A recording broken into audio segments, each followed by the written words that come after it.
عليكم ورحمة الله وبركاته. كانت رحلة من جدة لصنعاء، عدا الملاح اليماني. بسم الله الرحمن الرحيم.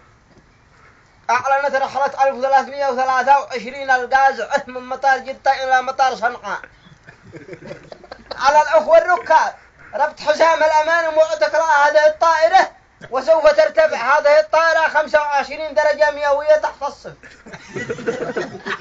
بدل القدم. وسوف تكون درجة الحرارة داخل الطائرة 25,000 قدم.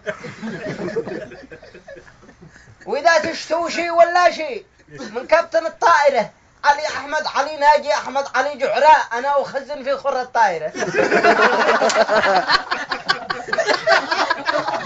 والله أنا كنت